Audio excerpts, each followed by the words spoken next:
सुनहरी मछली और टूटी ख्वाहिशें।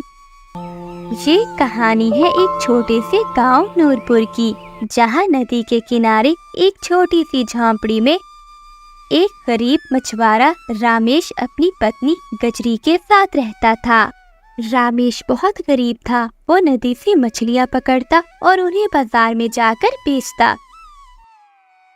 इस तरह वो अपने घर का गुजारा करता था। एक दिन, अरे ओ भाग्यवान, कहाँ हो? जल्दी करो, मुझे देर हो रही है। अगर आज मछलियाँ नहीं पकड़ेंगे तो खाएंगे क्या? रामेश की पत्नी गजरी सपनों से भरी जिंदगी में रहती थी। उसकी बहुत सारी ख्वाहिशात थी, मगर रामेश वो पूरी नहीं कर पाता था। दोनों की जिंदगी तंगी में गुजर रही थी, लेकिन रामेश बहुत मेहनती था और नेक दिल का मालिक था। भाग्यवान, लगता है आज भूखे पेट ही जाना होगा। आ गई पति जी, आ गई।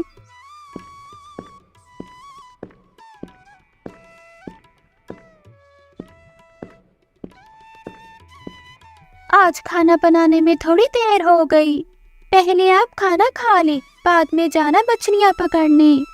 वैसे भी इन मछलियों को बेच कर हमारे पास इतने पैसे जमा नहीं हो पाते कि हम अपने लिए एक प्यारा सा घर बना सके। जब से ब्याह करके आई हूँ, इस झोपड़ी में ही रहना पड़ रहा है। चिंता ना करो भाग्यवान, एक दिन हम जरूर अपना पक्का घर बनाएंगे। ठीक है रामेश, अब की बार कोई और बहाना मत बनाना। मैं कितने दिनों से तुम्हें कह रही हूँ कि मुझे चांदी का कंगन चाहिए, हूबहू सावित्री भाभी जैसा। हाँ भाग्यवान, याद है मुझे, परंतु मैं क्या करूं बताओ। काफी दिनों से जाल में मछली ही नहीं फंस रही। जो फंसी भी उसकी अच्छी कीमत नहीं मिल रही। गजरी की आंखों में आंसू आ जाते हैं और वो अपने पति से कहती है, तुम कभी कुछ मेरे लिए लाते ही नहीं हो। टूटी हुई पायल और चूड़ियों के साथ मैं कब तक जीऊंगी। अरे भाग्यवान, तुम चिंता ना करो, एक दिन ऊपर वाला हमारी जरूर सुनेगा। अपनी पत्नी की बातें सुनकर रामेश भारी मन से नदी की ओर चल पड़ता है। रामेश को रास्ते में उसका बड़ा भाई बलदेव मिल जाता है। बलदेव अपनी पत्नी सावित्री के साथ एक बड़े घर में रहता था। सावित्री बहुत अमीर थी, इसलिए बलदेव के दिन भी बदल गए थे। अमीरी के बावजूद वो दोनों पति पत्नी बहुत लालची और सख्त दिल थे। कभी बलदेव ने अपने छोटे भाई की मदद तक ना की थी। उनकी अमीरी देखकर गजरी भी हर समय अपने पति रामेश से लड़ती रहती थी। रमेश, ओए रमेश, इतनी बार कहा है तुझे कि उत्तर की नदी से मछलियां ना पकड़ा करो। तुम जानते हो ना कि वो मेरा इलाका है, वहाँ बस मैं ही मछलियां पकड़ सकता हूँ। बड़े भैया, आपको तो पता है हमारी स्थिति का। अगर मैं मछलियां नहीं पकड़ूंगा तो कैसे गुजारा होगा हमारा भैया? ये सब मैं नहीं जानता रमेश, मुझे आज के बाद तुम नदी के पास नजर ना आना। ये कहते हुए बलदेव अपने घर की ओर चला जाता है। रामेश अपने बड़े भाई की बातें सुनकर चिंताओं में डूब जाता है। वो आसमान की ओर देखता है और बोलता है ऊपर वाले, मेरी मदद करो। आज कुछ ऐसा कर दो जिससे मेरी कजरी खुश हो जाए। रामेश भारी कदमों के साथ आगे बढ़ जाता है। रामेश मन ही मन में सोचता जा रहा था। तभी रामेश को एक आवाज सुनाई देती है, बेटा इधर आओ, मेरी मदद करो। एक पेड़ के नीचे साधु बाबा बैठा मदद के लिए पुकार रहा था। आवाज सुनकर रामेश साधु बाबा के पास जाता है। जी बाबा जी, मैं आपकी क्या मदद कर सकता हूँ? बेटा, मुझे बहुत प्यास लगी है, इस मटके में नदी से पानी भर कर ला दो बेटा। जी बाबा, मैं अभी लेकर आता हूँ। रामेश मटका उठाता है और नदी के किनारे जाकर पानी से भरकर ले आता है।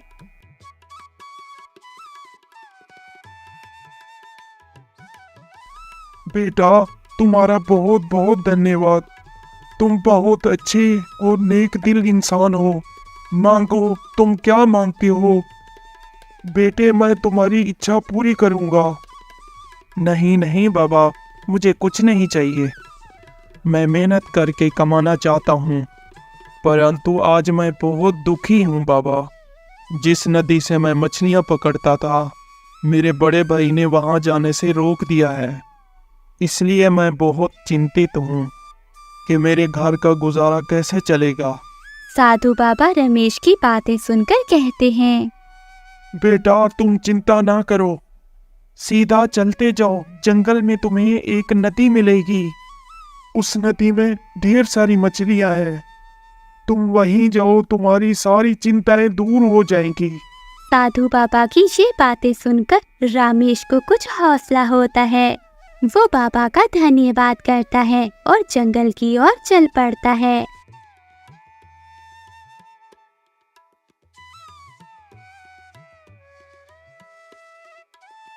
चलते चलते रामेश थक जाता है। वो थक हार कर आराम करने के लिए एक पेड़ के नीचे बैठ जाता है।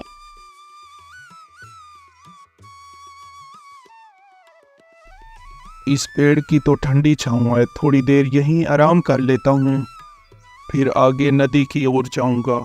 रामेश बड़े पेड़ की घनी छांव में बैठ जाता है और देखते ही देखते उसकी आंख लग जाती है और वो सो जाता है। कचरी मटका लेकर नदी से पानी भरने के लिए जा रही थी। वही सावित्री अपने घर के बाहर खड़ी हुई कचरी को जाता हुआ देख रही थी। कचरी, अरे ओ कचरी, इधर आ, मेरी बात सुन। कचरी सावित्री की आवाज सुनकर उसके पास जाती है। जी भाभी, क्या बात है? अरे कचरी, जरा ये हार तो देख, तेरे बड़े भैया लाए हैं मेरे लिए। हार देखकर कचरी मन ही मन में सोचने लगती है, अरे वाह वाह, कितना सुंदर है ये हार। एक मेरा पति है जो मुझे चांदी का कंगन तक नहीं लेकर दे सकता, और बड़े भाई साहब आए दिन सावित्री भाभी को महंगे महंगे गहने लेकर देते हैं। अरे कचरी, किन सोचों में पड़ गई है? अरे नहीं नहीं भाभी, कुछ नहीं। आपका हार तो सच में बहुत सुंदर है। भला भाभी, आप जैसी किस्मत मेरी कहाँ। ऊपर से रामेश का काम भी मंदा चल रहा है। कचरी, मैं तो कहती हूँ कि तू लोगों के घरों में काम करने लग जा। 2 पैसे तू कमाएगी और 2 पैसे तेरा पति। तेरे घर का गुजारा अच्छे से चलने लगेगा। भाभी, कितनी बार कहा है रामेश से, मगर वो है कि मेरी सुनता ही नहीं। वो नहीं चाहता कि मैं कहीं काम करूं। अच्छा भाभी, मैं चलती हूँ, मुझे रामेश के लिए खाना भी बनाना है। ऐसा कहते हुए गजरी वहाँ से चली जाती है। रामेश गहरी नींद में सोया हुआ था, तभी उसके कानों में आवाज आती है। रामेश नींद से जाग जाता है। अरे, ये आवाज कहाँ से आ रही है? तभी रामेश देखता है कि पास के पेड़ के नीचे एक चिड़िया का घोंसला नीचे गिरा पड़ा है, जिसमें चिड़िया के 2 छोटे छोटे बच्चे हैं, और उसी घोंसले के पास चिड़िया बैठी हुई थी। मानो यूं लग रहा था जैसे वो चिड़िया मदद के लिए पुकार रही हो। रामेश वहां जाता है। ओहो, ये बेचारी चिड़िया का घोंसला कैसे नीचे गिर गया? लगता है ये चिड़िया अपने बच्चों के लिए रो रही है। मैं इसकी मदद कर देता हूँ। रामेश चिड़िया का घोंसला उठाकर फिर से पेड़ के ऊपर रख देता है। चिड़िया भी खुश होकर अपने घोंसले में जाकर बैठ जाती है। ए इंसान, तुम्हारा बहुत बहुत धन्यवाद। चिड़िया की आवाज सुनकर रामेश चौंक सा जाता है। अरे, ये मैं क्या सुन रहा हूँ? क्या सच में चिड़िया बोल रही है? हाँ इंसान, तुम ठीक सुन रही हो, मैं बोल सकती हूँ। तुम बहुत नेक दिल हो और एक अच्छे इंसान। तुमने मेरी मदद की। अगर तुम्हें कभी मदद की जरूरत हो तो मुझे जरूर याद करना। ऊपर वाला तुम्हारा भला करे। रामेश अपने आप से कहता है। साधु बाबा का बताया हुआ ये जंगल रहस्य भरा है। रामेश नदी की ओर बढ़ जाता है। कुछ देर बाद वो जंगल के बीचों बीच एक नदी पर पहुंचता है। लगता है ये वही नदी है जो साधु बाबा ने बताई थी। रामेश नदी को देखकर बहुत खुश होता है। वो मछलियाँ पकड़ने के लिए जाल नदी में फेंकता है। थोड़ी देर इंतजार करने के बाद वो जाल नदी से बाहर निकालता है, परंतु वो देखता है कि जाल में एक भी मछली नहीं थी। ये क्या, जाल में तो एक मछली भी नहीं फंसी। कोई बात नहीं, मैं फिर से कोशिश करता हूँ। ये कहते हुए रामेश फिर से जाल नदी में फेंकता है। थोड़ी देर इंतजार करने के बाद वो जाल को नदी से बाहर निकालता है, मगर इस बार भी वो बहुत हैरान था क्योंकि जाल में एक भी मछली नहीं फंसी थी। अरे ऊपर वाले, ये क्या हो रहा है मेरे साथ? साधु बाबा ने तो मुझे बताया था यहाँ मुझे ढेरों मछलियाँ मिलेंगी, परंतु यहाँ तो एक मछली भी नहीं है। रामेश बहुत मेहनती इंसान था। वो मेहनत करने से कभी भी नहीं थकता था। मेहनती होने के बावजूद वो एक बहुत अच्छा दिल रखता था। वो हिम्मत नहीं हारता। वो फिर से कोशिश करने की सोचता है। अरे ऊपर वाले, मेरी मदद कर, मेरी कजरी के लिए। इस बार मुझे खाली हाथ ना लौटाना। रामेश तीसरी बार फिर से जाल नदी में फेंकता है। थोड़ी देर के बाद जब वो जाल नदी से बाहर निकालता है तो वो देखकर हैरान हो जाता है, क्योंकि इस बार जाल में एक सुनहरी मछली फंसी थी। अरे वाह, ये तो सुनहरी मछली है। इसे बेचकर मैं कजरी के सारे सपने पूरे कर सकता हूँ। जैसे ही रामेश जाल को नदी से बाहर निकालने लगता है तो सुनहरी मछली बोलने लगी, मुझे छोड़ दो रामेश, मुझे छोड़ दो। मछली को बात करता हुआ देखकर रामेश हैरान हो जाता है। क्या क्या तुम बोल रही हो? मैं कैसे यकीन कर लूं कि एक मछली भी बोल सकती है? मैं कोई आम मछली नहीं बल्कि एक चमत्कारी मछली हूँ। अगर तुम मुझे छोड़ दोगे तो मैं तुम्हारी दोस्त बन जाऊंगी। मैं कैसे यकीन कर लूं तुम पर? अगर मैंने तुम्हें छोड़ दिया तुम तो भाग जाओगी। नहीं नहीं, मैं ऐसा नहीं करूंगी। मैं एक चमत्कारी मछली हूँ, तुम मेरा विश्वास करो। अगर मुझे तुम छोड़ दोगे तो तुम जो चाहोगे वो पाओगे। सुनहरी मछली दर्द भरी आवाज में रामेश से कहती है, मैं एक जादू की मछली हूँ। अगर तुमने मुझे छोड़ दिया तो मैं तुम्हारी हर सच्ची ख्वाहिशें पूरी कर दूंगी। रामेश उलझन में पड़ जाता है। सुनहरी मछली, मैं बहुत उलझन में हूँ। अगर मैं तुम्हें बेच देता हूँ तो मुझे ढेर सारे पैसे मिलेंगे। उन पैसों से मैं अपनी कजरी की सारी ख्वाहिशें पूरी कर सकता हूँ और मैं अपनी कजरी के लिए चांदी का कंगन भी ले सकूंगा। रामेश को अब कुछ भी समझ में नहीं आ रहा था कि वो क्या करे। अगर वो मछली को छोड़ देता है तो वो अपनी पत्नी की ख्वाहिशात को कभी भी पूरा नहीं कर सकेगा। रामेश एक नेक दिल इंसान था। वो ये भी नहीं चाहता था कि मछली को बाजार में बेच दे। काफी देर तक वो इस बारे में सोचता रहता है। मछली की आंखों में आंसू थे। ये देखकर रामेश का दिल पिघल जाता है। अब वो फैसला कर लेता है कि वो मछली को बाजार में नहीं बेचेगा बल्कि उसे आजाद कर देगा। फिर रामेश धीरे से मछली को जाल से आजाद कर देता है। मछली बहुत खुश हो जाती है। तुम्हारा बहुत बहुत धन्यवाद जो तुमने मुझ पर रहम किया और मुझे छोड़ दिया। अब अपनी टोकरी देखो। रामेश टोकरी में देखता है। वो देखकर हैरान हो जाता है कि टोकरी में एक चांदी का कंगन था। अरे वाह, ये तो चांदी का कंगन है। मेरी कजरी की ख्वाहिश पूरी हो गई। सुनहरी मछली, सच में तुम तो जादुई मछली हो। तुम्हारा बहुत बहुत धन्यवाद। तुमने मेरी कजरी की ख्वाहिश पूरी कर दी। रामेश, अगर तुम्हें मेरी दोबारा जरूरत पड़े तो मैं तुम्हें यहीं मिलूंगी और मैं तुम्हारी हर सच्ची ख्वाहिश पूरी करूंगी। रामेश खुशी खुशी अपने घर लौट जाता है।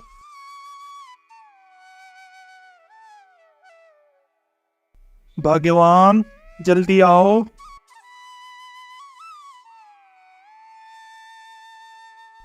क्या हुआ? आज तो आप बहुत खुश लग रहे हो। लगता है जाल में आज कोई कीमती मछली फंसी है। कजरी, ये देखो मैं तुम्हारे लिए क्या लाया हूँ। अरे, ये तो वही चांदी का कंगन है जो मैं कब से आपसे मांग रही थी। कचरी चांदी का कंगन देखकर हैरान हो जाती है और खुशी से बोलती है, ये सब कैसे हुआ? कहाँ से लाए हो? कजरी, ऊपर वाले ने तुम्हारी इच्छा सुन ली। तुम कब से ये कंगन मांग रही थी, लो तुम्हें मिल गया। अब तो तुम खुश हो ना? फिर रामेश अपनी पत्नी को सुनहरी मछली की पूरी कहानी बताता है। अरे रामेश, मैं बहुत खुश हूँ। आज तो मैं बहुत खुश हूँ। तुम जल्दी से बैठो, मैं तुम्हारे लिए खाना लगाती हूँ। रात हो जाती है। रामेश दिन भर की थकान के कारण जल्दी सो जाता है, परंतु आज कचरी को कहाँ नींद आने वाली थी। वो तो खुशी के मारे सो ही नहीं पाई। कचरी के मन में तो अब लालच पैदा हो गया था। वो सारी रात सोचती रहती है। अगली सुबह जब रामेश मछलियाँ पकड़ने के लिए जाने वाला होता है तो कचरी अपने पति से कहती है, पति जी, मुझे तो सारी रात नींद नहीं आई। सोचती रही उस सुनहरी मछली के बारे में। ओहो, अरे भाग्यवान, तुम क्या सोचने लगी हो? तुम भूल जाओ सुनहरी मछली को। अरे पति जी, कैसे भूल जाऊं मैं सुनहरी मछली को? अगर वो मछली हमें एक कंगन दे सकती है तो तुम उसे बोलो ना कि हमें एक बड़ा सा घर भी दे, जहाँ हम दोनों खुशी खुशी रहें। पति जी, देखो ना, इस छोटी सी झोंपड़ी में अब तो मेरा दम घुटने लगा है। आखिर कब तक हम इस छोटी सी झोंपड़ी में अपनी जिंदगी गुजारेंगे? ये तुम क्या कह रही हो? लालच में मत पड़ो। कचरी, नहीं, मैं ऐसा नहीं कर सकता। तो ठीक है रामेश, मैं जा रही हूँ अपनी माँ के घर। तुम ही रहो इस टूटी हुई झोंपड़ी में। तुम्हें तो पता है हम कितनी तंगी की जिंदगी गुजार रहे हैं। अब मैं यहाँ और नहीं रह सकती। अपनी पत्नी को ऐसा रोता हुआ देखकर रामेश मान जाता है। वो भारी मन से अपने घर से बाहर निकलता है। फिर वो जंगल में उसी नदी की ओर चल पड़ता है। वो अपने मन ही मन में सोचता जाता है, मैं ऐसा नहीं करना चाहता, पर मैं क्या करूं, मजबूर हूं। मैं अपनी कजरी से बहुत प्यार करता हूं। मैं उसके बिना रह नहीं सकता। फिर रामेश नदी पर पहुंच जाता है। वो सुनहरी मछली को बुलाता है। सुनहरी मछली, तुम कहाँ हो? रामेश की आवाज सुनकर सुनहरी मछली पानी के ऊपर आती है। अरे रामेश, तुम आ गए? क्या हुआ? क्या मेरी कोई मदद चाहिए? हाँ सुनहरी मछली, मैं अपनी कचरी के लिए एक घर मांगने आया हूँ। मेरी टूटी हुई झोपड़ी को एक सुंदर सा घर बना दो। ठीक है रामेश, तुम्हारी झोंपड़ी अब एक सुंदर घर बन गई है। सुनहरी मछली, तुम्हारा बहुत बहुत धन्यवाद। मैं ये सब अपनी कजरी के लिए कर रहा हूँ। रामेश अपने घर जाता है। वो जाकर देखता है तो उसकी छोटी सी झोंपड़ी एक बड़े घर में बदल चुकी थी। रामेश की पत्नी अब बहुत खुश थी। एक दिन सावित्री कचरी से मिलती है। अरे कचरी, क्या हुआ? तेरे तो दिन ही बदल गए। अब तो तू मेरे घर भी नहीं आती। अरे वो क्या है ना भाभी, मेरा अपना घर ही इतना सुंदर है कि कहीं जाने को मन ही नहीं करता। अच्छा, भला मुझे ये तो बता, कल तक तो रामेश के जाल में मछलियाँ नहीं फंसती थी और आज उसने इतना बड़ा घर कैसे बना लिया? भाभी, ये तो सब किस्मत का खेल है। ऊपर वाला जिसे चाहे दे और जिसे चाहे छीन ले। कचरी वहाँ से चली जाती है। अरे तेवर देखो इसके, कल तक तो ये भीख मांग रही थी, आज ऐसा क्या हुआ? ये मुझे ही चार बातें सुना कर गई है। पता तो लगाना ही होगा। सावित्री अपने घर जाती है। वो अपने पति बलदेव से कहती है, अरे सारा दिन यही लेटे ही रहोगे? जरा बाहर भी देखो कि हमारे गांव में क्या हो रहा है। अरे क्या हुआ भाग्यवान, क्यों इतना शोर मचा रही हो? शोर क्यों ना मचाऊं, जरा बाहर तो जाकर देखो अपने भाई का घर। उसने चंद ही दिनों में हमसे अच्छा घर बना लिया है। तुम ही ने मछलियां पकड़ने दी होंगी। नहीं नहीं भाग्यवान, मैंने तो उसे कल ही साफ साफ मना कर दिया था कि मेरी नदी से मछलियां ना पकड़ा करे, और ना ही मैंने उसे जाते हुए देखा है। तुम चिंता नहीं करो, मैं देखता हूँ सब। अब बलदेव अपने छोटे भाई पर नजर रखने लगता है। जैसे जैसे कचरी की ख्वाहिशें पूरी हो रही थी, उसका लालच भी बढ़ता जा रहा था। अरे सुनते हो, मेरा एक बहुत बड़ा सपना है कि मैं रानी बनना चाहती हूँ। मेरा भी एक बहुत बड़ा महल हो जिसमें मैं रानी बनकर रहूं। ये सुनते ही रामेश का दिल टूटने लगा। वो अपनी पत्नी की ये बातें सुनकर बाहर चला जाता है और अपने आप से बोलता है, अरे ऊपर वाले, जो भी मांग रहा हूँ वो मैं नहीं चाहता। मैं ये सब अपनी पत्नी के लिए कर रहा हूँ। मुझे अपने लिए कुछ नहीं चाहिए। मैं तो बस सुकून चाहता हूँ। अगली सुबह अपनी पत्नी की ख्वाहिश पूरी करने के लिए रामेश फिर से नदी की ओर बढ़ जाता है, मगर इस बार उसका बड़ा भाई बलदेव रामेश का पीछा करता है। रामेश नदी के किनारे पहुंच जाता है और वो सुनहरी मछली को आवाज लगाता है। वहीं पेड़ के पीछे छुपा हुआ बलदेव ये सब कुछ देख रहा था। सुनहरी मछली, मेरी कजरी की ख्वाहिश पूरी कर दो। मेरे घर को महल बना दो और कजरी को महल की रानी। दिल से मांगी हुई हर इच्छा तुम्हारी पूरी होगी। फिर रामेश वहां से चला जाता है। बलदेव ये सब कुछ सुन रहा था। अच्छा तो ये है बात, चलो मैं भी जाकर सुनहरी मछली से इच्छा मांग लेता हूँ। फिर बलदेव नदी के पास जाता है और सुनहरी मछली को आवाज लगाता है। सुनहरी मछली, मेरी मदद करो। सुनहरी मछली आवाज सुनकर तुरंत बाहर आती है। कौन हो तुम? मैं रामेश का बड़ा भाई हूँ। मैं भी तुमसे इच्छा मांगने आया हूँ। नहीं, मैं ऐसे किसी की इच्छा पूरी नहीं करती। तो ठीक है, मैं तुम्हें पकड़कर बाजार में बेच दूंगा। नहीं, ऐसा नहीं करना। बताओ तुम्हारी क्या इच्छा है, मैं पूरी करूंगी। हाँ, ये हुई ना बात। मेरी भी इच्छा है कि मेरे घर को महल बना दो। मैं अपने महल का राजा बनना चाहता हूँ और मैं पूरे गांव के लोगों पर राज करना चाहता हूँ। तुम्हारी नेक दिल से मांगी हुई सच्ची ख्वाहिश पूरी होगी। ये सुनकर बलदेव बहुत खुश होता है और खुशी खुशी अपने घर लौट जाता है। वो घर के पास जाकर देखकर बहुत हैरान होता है।